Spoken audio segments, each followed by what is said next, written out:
네, 안녕하세요. 오늘은 우리 부동산 중개업계의 불편한 진실에 대한 이야기를 또 해보겠습니다. 뭐 여러 가지가 사실은 이 부조리한 경우가 참 많은데 오늘 말씀드릴 부분은 이 부동산 중개업계가 중개를 할 때 계약 체결에 이게 장애가 될 수 있는 그런 불편한 논의는 그 계약 과정에서 좀 배제해버리는 그런 경향들이 있습니다. 사실 뭐 변호사 입장에서는 이 그 안전한 거래, 또 분쟁이 없는 거래 이런 부분들을 굉장히 중요한 덕목으로 생각을 합니다. 그래서 계약 진행 과정에서 이제 그 생각을 해서 그 혹시 그 나중에 예상될 수 있는 어떤 분쟁, 논쟁 이런 부분들은 되도록이면 서로 상호간에 이야기를 하고 그다음에 도마에 좀 올려서 계약이라고 하는 그런 도마에 올려서 그거를 그 계약서상에 이렇게 기재하도록 하는 것이 가장 중요한 변호사의 능력이라고 생각을 하거든요. 결국은 서로 간의 합의를 계약서에 정확하게 반영을 하고 그 합의가 이제 당사자가 거래 능력이 부족해서 거래 경험이 아무래도 부족하다 보니까 당사자가 생각하는 그런 부분뿐 아니라 거래 경험이 풍부한 그 변호사가 이런 예상되는 부분들을 미리 조목조목 이야기해 가지고 그것을 계약서상에 담아둬서 나중에 그게 분쟁화되지 않도록 또 분쟁화되더라도 좀 명료하게 해결될 수 있도록 하는 것이 변호사의 중요한 덕목이라고 생각을 하거든요. 자, 그런데 사실은 그 부동산 전문가로서 중개업자, 공인중개사의 역할도 사실은 마찬가지여야 됩니다. 왜냐하면 그뭐 공인중개사도 이제 그 전문가로서 이런 부동산 거래 경험이 많은 그런 경험을 살려서 요런 부분을 미리 합의를 해둬야만 분쟁을 예방할 수 있다. 또 고객 피해가 적을 수 있다. 이런 부분을 경험상으로 알고 있는 부분이 있을 수밖에 없는데 이걸 그 중개업계의 지금 현실이 이런 부분들을 노출시키고 그 다음에 논의하고 하는 부분들을 좀 꺼리는 경향들이 있습니다. 이게 그 중개업자 입장에서는 어쨌든 계약이 체결돼야만 그 중개 보수를 받을 수가 있는데 그 바로 이렇게 그 도장을 못 찍고 그런 논쟁을 하다가 뭐 이런 부분이 좀 걱정이 되는데 이 부분에 대해서는 두 분이 어떻게 생각하시는지 좀 미리 합의를 좀 하셔야 되는 거 아닌지 이런 부분으로 이제 권유를 하게 되면은 자칫 그게 그 계약 체결을 못하게 하는 그런 요소로 이게 그런 요소가 될 여지가 있거든요. 그걸 뭐 그 자리에서 논쟁하다가 그냥 서로 헤어져 버리는 또 한 사람이 또 기분 나빠서 그런 경우가 여러 가지 생기기 때문에 중개사로서는 이제 그런 부분에 대해서 좀 걱정을 할 수밖에 없는 겁니다. 그래서 이걸 알고 있음에도 불구하고 뭐 이야기를 할까 말까 하는 부분을 이제 고민하게 되고 또 그냥 에이 뭐 나중에 그때 가서 일 생기면은 그때 가서 해결하지 뭐 라고 하면서 그냥 눈을 감아버리는 그런 경우가 상당히 많이 있습니다. 그것 때문에 결국은 나중에 분쟁들이 많이 발생할 수밖에 없는 거죠. 예상치 못한 그 당사자 입장에서는 예상치 못한 그런 부분이 나중에 이제 불거지고 그걸 계기로 해서 갈등이 되는 그런 상황으로 번지게 되는 겁니다. 물론 뭐 중개업자가 공인중개사가 그 능력이 좀 부족해서 또 경험이 좀 일천해서 이런 부분들을 뭐 이렇게 몰라서 못했다라고 하면은 사실은 뭐 할 말은 없죠. 그거는 이제 본인의 어떤 능력 부분이기 때문에 그건 어쩔 수 없는 부분인데 더 큰 문제는 이런 부분들을 알고 있음에도 불구하고 고의적으로 이게 눈을 감아버리는 이야기를 하지 않는 그런 부분들이 굉장히 큰 문제라고 생각을 합니다. 자, 뭐 예를 한번 들어볼까요? 우리가 그냥 임대차 계약을 한다고 한번 생각해 보시죠. 그러면은 임대차 계약은 기본적으로 이제 임차인, 세입자가 보증금을 임대인한테 줘야 되는데 계약 체결할 때 권리관계상으로 등기부상에 선순위 저당이 상당히 좀 있는 그런 물건이었습니다. 그럴 때 이제 보통 계약 체결할 때 10%를 그 임대인한테 주고 나머지 90%를 그 이사를 갈 때 이제 그 주게 되는데 그 선순위 저당이 상당히 이제 부담스러울 수밖에 없는 임차인으로서는 그 자기 보증금으로 그 기존의 선순위 저당들을 좀 말소해 주기를 그 바랄 수밖에 없잖아요. 그게 나중에 확언이 돼서 뭐 경매 간다든지 하게 되면은 이제 임차인에게 손해가 될 수밖에 없기 때문에 그 보증금으로 저당 말소하는 그런 부분을 이제 희망하게 되고 그게 이제 계약서에 담기는 경우가 왕왕 있습니다. 그래서 보통 일반적으로는 보증금 잔금으로 선순위 근저당권을 말소한다 뭐 이런 식으로 이제 보통 계약서에 이제 기재를 하게 되는데 문제는 이제 이 보증금을 받아서 임대인이 그 저당 말소에 당연히 사용을 해야 되는데 저당 말소에 써야 되는데도 불구하고 받아서 돈이 급한 나머지 다른 데다 써버리는 그런 경우가 왕왕 발생하고 있거든요. 그래서 이제 결국은 그 세입자로서는 선순위 근저당이 말소가 안 된 상태로 지금 그 집에 들어갔기 때문에 그 선순위 저당으로 인해서 상당히 피해를 볼 수밖에 없는 그런 상황이 지금 굉장히 자주 발생을 하고 있습니다. 그래서 이제 그걸 계약 당시에는 세입자도 이제 그런 부분을 미처 생각을 못 했다가 그냥 중개업자가 보증금 잔금으로 선순위 근저당권을 말소한다 이런 식으로만 계약서에 기재했는데 그 잔금 지급하는 그 과정에서 이 내 보증금을 그 집주인한테 그냥 줬다가 집주인이 그걸 저당 말소에 사용을 안 하고 다른 부분에 그냥 전용을 해버리면 다른 부분에 그냥 써버리면은 어떻게 되나라고 하는 그런 걱정을 할 수밖에 없잖아요. 그러다 보니까 그거를 이제 선뜻 집주인한테 돈을 못 내주고 그 돈을 저당 말소에 쓰는지를 직접 봐야겠다. 자기가 눈으로 보고 따라다니면서 확인을 해야겠다라고 이제 요구를 하게 되는 그런 상황이 생기게 되는 겁니다. 사실 뭐 이런 임차인의 요구는 지극히 임차인의 걱정이죠. 임차인의 걱정, 이런 요구, 이런 부분들은 지극히 이제 상식에 맞는 거죠. 그걸 이제 보증금을 그냥 줬다가 만약에 근저당권 말소가 안 되게 되면은 큰 낭패이기 때문에 임차인의 요구는 사실은 타당할 수 있는 상식에 맞는 요구인데 문제는 이제 그거를 임대인이 상식적으로 그래 당신의 어떤 걱정 그런 부분에 공감을 한다. 그래서 내가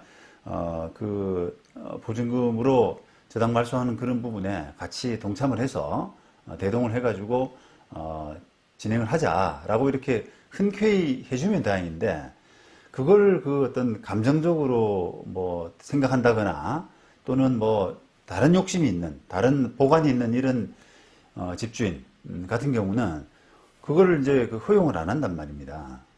그걸 소용을 안 하고 내가 왜 그걸 임차인이 나를 따라다니면서 내 개인 프라이버시에 은행 채무가 얼마인지 하는 그런 부분에 내가 왜 그걸 노출해야 되느냐라고 해서 그걸 발끈하면서 거부를 해버리는 그런 경우가 발생을 할 수가 있어요. 실제로 이제 그런 경우가 꽤나 많이 있는데 자, 그럼 그런 경우에는 이제 임차인이 만약에 그거를 그냥 믿고 주자니 사고가 발생할 것 같고 아니면 만약에 안 주게 되면은 계약 불이행에 따른 책임 이런 부분이 이제 걱정될 수 있는 그런 상태가 생길 수가 있지 않습니까? 그래서 실제로 만약에 이게 이제 임차인이 그런 상황이 불안해가지고 보증금을 못 줬다. 이제 나는 집주인 저당이 말소되는 것을 좀 눈으로 보고 내가 따라다니면서 좀 해결하고 싶은데 집주인이 그걸 허락을 안 해주기 때문에 내가 그냥 안 주겠다라고 했다면 실제 이제 분쟁 과정에서 계약이행 계약 불이행 책임 이런 부분이 누구한테 있느냐라고 따질 때 이게 명확하진 않습니다만 세입자 책임으로 돌아갈 가능성도 있어요, 상당히. 왜냐면은 지금 그냥 계약서상에 보증금 잔금으로 선순위 근저당권을 말소한다 이렇게 되어 있기 때문에 보증금 지급의 어떤 책임 이런 부분은 세입자가 당연히 부담할 수밖에 없는데 그 보증금이 지급되고 나서 지금 선순위 근저당권 말소에 사용하는 그런 부분은 그 뒤에 문제이기 때문에 임대인의 어떤 양식, 임대인의 책임 이런 부분이기 때문에 그거를 그걸 안 한다고 그래서 그걸 못 할까봐 걱정돼서 잔금을 안 주는 이런 사태에 대해서는 그 불이행 책임이 임차인에게 돌아갈 가능성도 상당히 있습니다. 자, 그런 면에서 보자 그러면 그 중개업자가 이제 그런 경험이 있고 그런 현실을 이제 잘 안다라고 하면은 그걸 미리 단도리 해가지고 계약서에 조금 미리 적어두는 그런 필요성, 그 중개업자의 어떤 책임 이런 부분들이 당연히 있는 거죠. 그런데 그걸 알고도 그런 부분을 알고도 그런 분쟁 가능성을 알고도 그냥 무시해 버린단 말이죠. 그걸 만약에 그 계약서상에 계약 체결할 때 그런 문구들을 넣겠다라고 했을 때 임대인이 과연 어떻게 나올지 나 왜 기분 나빠서 나 계약 체결 못해요 라고 해서 자리를 그냥 박차고 나가버릴지 이런 부분들이 이제 좀 걱정이 되기 때문에 그런 부분들을 이야기를 못하는 그런 경향이 있다는 거죠. 만약에 이제 그거를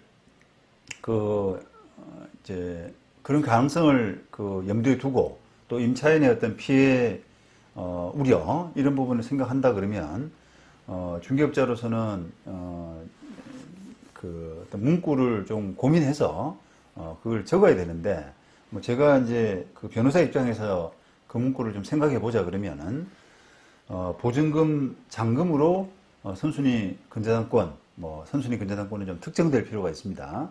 선순위 근저당권을 말소하기로 한다.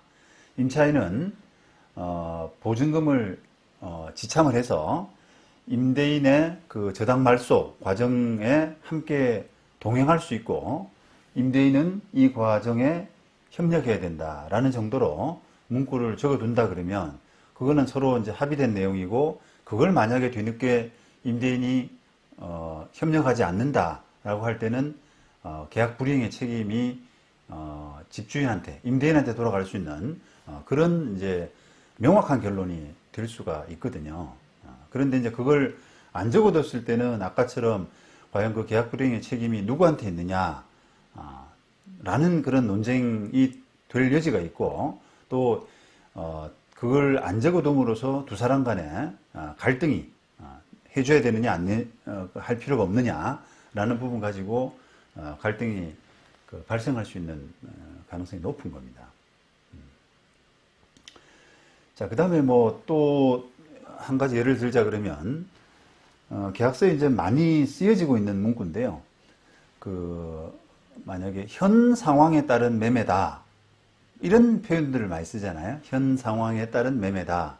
뭐 현황을 보고 매매하는 것이다. 뭐 이런 정도의 문구인데 이런 부분들이 상당히 어떻게 보면은 중개업계에서 이제 사실 굉장히 선호하는 부분이 있는데 측면이 있습니다. 왜냐하면은 그걸 넣게 되면은 굉장히 어떻게 보면은 좀 중개업자의 공인중개사의 책임도 좀 이렇게 면피할 수 있는 좀 편리하게 빠져나갈 수 있는 부분도 있을 것 같고 그게 이제 모든 걸 조금 이렇게 담아두는 예를 들면 뭐 그걸 아파트를 하나 사는데 그 현 상황에 따른 매매다라고 하게 되면은 왠지 그 현 상황을 다 보고 이렇게 매매했다라는 정도로 포괄적으로 조금 이렇게 이해가 될 수가 있잖아요. 그러니까 중개업자 입장에서는 그런 문구가 들어가면서 왠지 그 자기의 책임, 나는 웬만큼은 다 보여줬다라고 하는 그런 부분에서 그 편리하게 조금 책임을 면할 수 있는 그런 생각이 들기 때문에 그 현 상황에 따른 매매다라고 하는 식의 표현을 상당히 많이 적고 있습니다. 자, 그런데 그게 그 중개업계에서 생각하는 것처럼 그런 현 상황에 따른 매매다라고 하는 부분으로 모든 책임을 다 지금 벗어날 수 있다라고 생각하는 것은 당연히 그게 이제 잘못된 부분이고요. 그 상황에 따라서 결국은 판단할 수밖에 없는데 지금 이제 이런 그 현 상황에 따른 매매다라고 하는 그 문구는 사실 그 건물의 현황이 있지 않습니까? 그 부동산 매매 대상물의 현황을 조금 이렇게 알고 계약했다라고 하는 정도로 이제 뭐 이해하고 계약했다라고 하는 정도로 쓰기 위해서 뭔가 들어간 것인데 그 지금 이제 그 자주 발생할 수 있는 그런 그 부분이 건물의 누수라든지 또 건물에 있는 균열이라든지 또는 뭐 중요한 기물의 파손, 뭐 화장실이라든지 싱크대라든지 이런 것들이 파손해가지고 파손되어 있는 상태에서 그걸 나중에 사는 사람이 이거 지금 그때 못 봤는데 계약할 때는 못 봤는데 지금 보니까 이런 하자가 있지 않느냐라고 해서 그 부분은 내가 매매대금에서 빼야 되겠다라고 하는 이제 주장이 될 수가 있거든요. 그런 부분에서 이제 나중에 그 분쟁이 생겼을 때 그 논란이 될 수가 있다는 겁니다. 매도인 입장에서는 그 당시에 그런 것들을 균열, 뭐 누수, 기물 파손 이런 부분들은 다 고려해서 매매 대금을 정하지 않았느냐라고 이렇게 이야기할 수 있는 부분이 있고요.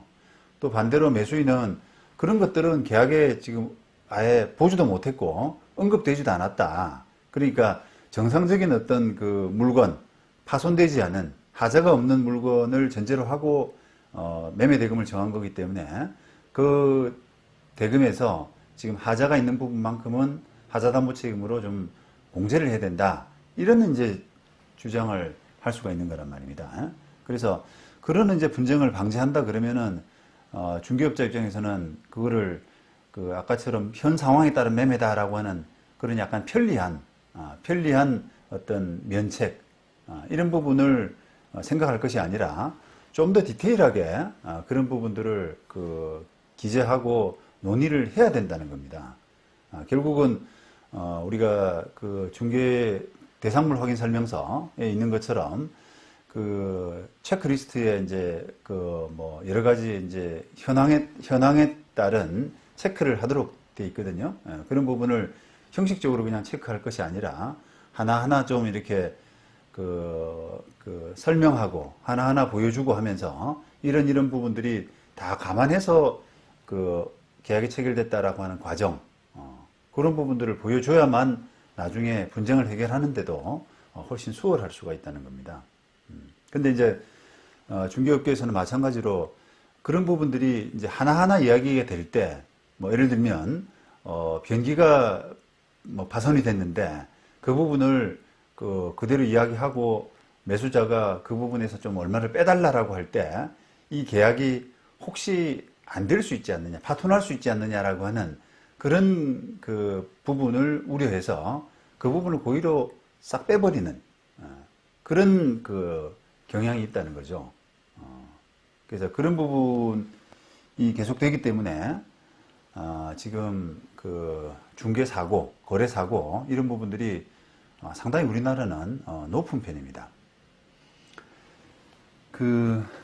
뭐 실무적으로 그런 이야기가 있어요.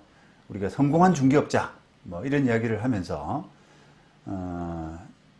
성공한 중개업자, 잘하는 중개업자는 물건을 적게 보여주고 계약 체결 성사율이 높은 사람, 또 반대로 능력이 없는 사람, 능력이 없는 중개업자는 물건을 많이 보여주는데도 불구하고 계약 성사율이 낮은 사람, 상대적으로 이렇게 이제 말하는 경향들이 있거든요. 근데 이제 이런 부분들이 참 어떻게 보면 고객 입장에서는 참 씁쓸한 이야기인데요. 결국은 뭐 어떻게든 말로 구슬려서 또 분쟁을 좀 이렇게 수면 아래에 조금 그 감추고 계약 체결이 높은 사람이 중개업자로서는 성공한 사람이다 라고 하는 그런 뜻으로 생각될 수가 있기 때문에 그 부분은 고객 입장에서는 상당히 이제 씁쓸한 부분이 아닐 수가 없습니다. 만약에 고객 입장에서 생각한다 그러면은 그거를 사고율, 어떤 분쟁률 이런 부분들이 낮은 그런 그 중개업자, 공인중개사 이런 사람들이 능력 있는 이런 사람으로 이제 평가되고 돼야 되는데 지금 뭐 그런 기준보다는 어쨌든 계약 체결이 무조건 높은 사람 이런 사람들이 지금 이렇게 그 좀 더 그 성공하는 사람으로 생각되고 있기 때문에